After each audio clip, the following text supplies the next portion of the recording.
The Supreme Motorcycle Transport Union of Liberia, blasted the government for outrageous, fees and, other reasons. And I just want us to take a look. This will take a couple of minutes, okay? Let's take a look. However, we want to use this opportunity to inform all motorcyclists about a meeting called by the Ministry of Transport with all bus dealers as well as distributors. In that meeting, the Ministry of Transport mandated all bus dealers to attach their full registration package to the cost of their bus, which include one, insurance, 150 US. Two, lesson pay, which cost $25 US. Travel lesson, which cost $45 US. Two helmets, which cost $50 US. Safety shoes, $20 US. Reflective jacket, $15 US. When you put all that money together, it's plus the 5,000 for business registration and the Liberia business registration. When you add all that money together, the sum that the government is asking us motorcycles to pay with the exception of the motorbike that we pay for is $350 US. Meaning, Let's stop right there. Let's stop right there. I know this is too much. You listen to him, explain exactly what the Ministry of Transport is asking them to pay, as registration and a starter pack to even, you know, get on the street after you use your money $1,000 to buy a new brand motorball or motorbike, as you say. This is the money that you have to pay. These are the expenses that you have to go to before you can even be legally allowed to get on the street and start riding. You know, you have, he said, the driver license. Motorboat driver license, $75 US. That is ridiculous. That is ridiculous. And he is not saying that the Liberia Traffic Management, say for the Ministry of Transport led, this meeting. They called them in a meeting, and these are the things that they told them in the meeting. That yes, you have to buy 2 helmets, you have to buy a reflective jacket, you have to buy a boot like that you wear, and all these things they have, like the prices are there, and these are the prices that are listed. You have to buy the license plate of the motorboat, you have to get a driver license. Listen, you understand me? All these things are very, very good, right? You have to get insurance, which costs you $150 US.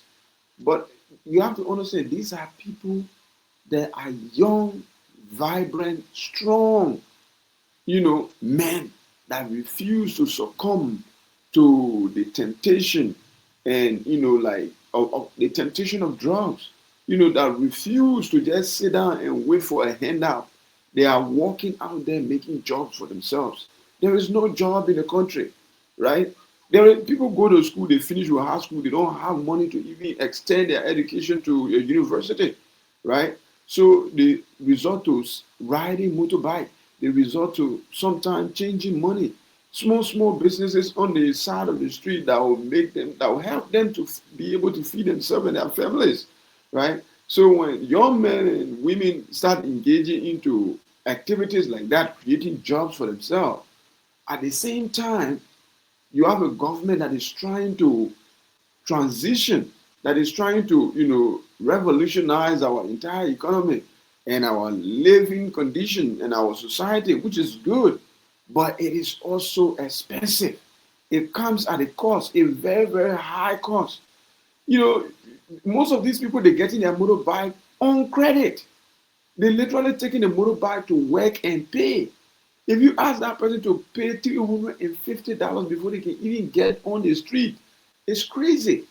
The only money I would, the only payment I would respect on that list is the insurance.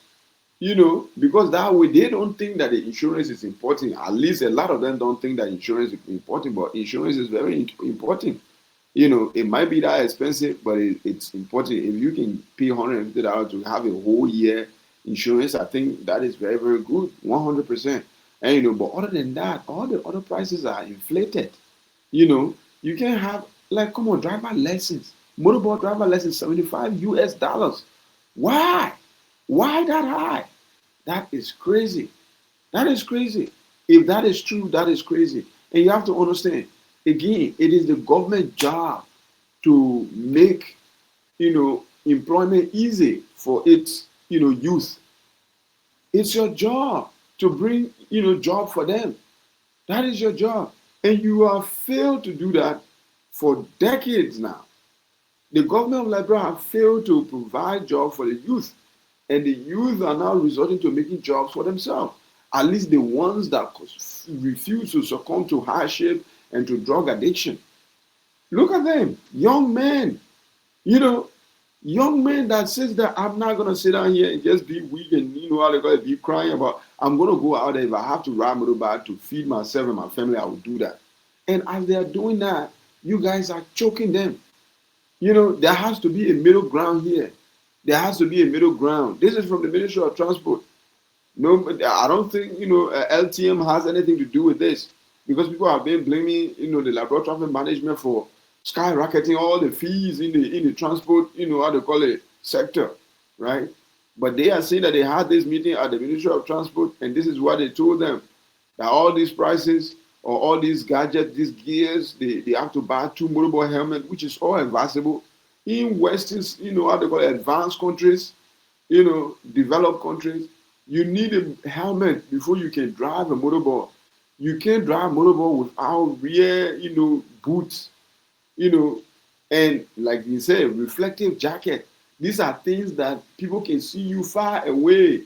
You can't just appear out of nowhere and then boom, accident happening, people losing their life on a daily basis.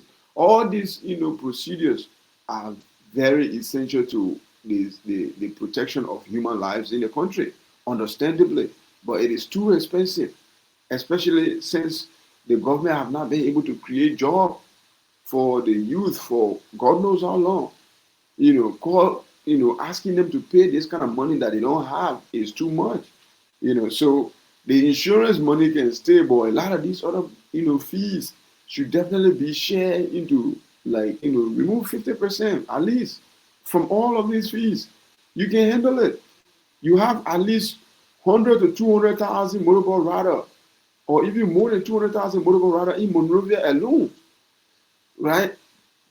Throughout the entire country, there is motorboat riders everywhere. I don't care where you go, whether that Bapolu or that Lofa or that Lima or that all the way Maryland, motorboat is the primary, how they call it, go-to when it comes to transportation. It's the primary vehicle. So it is employing about 400,000 Liberians in the entire country. Motorboat, young people, literally.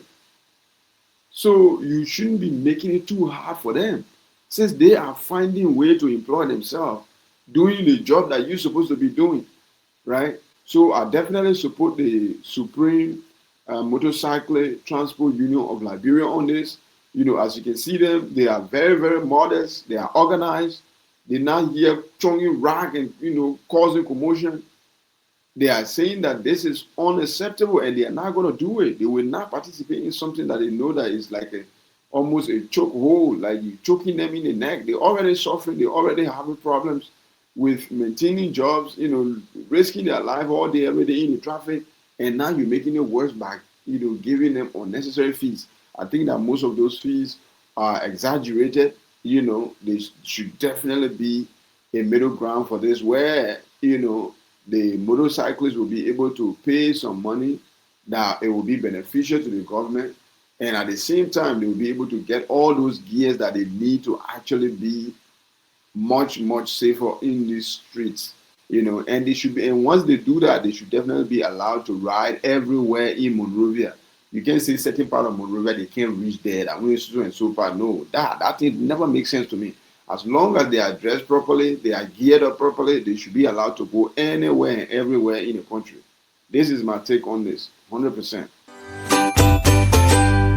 Like, follow and subscribe.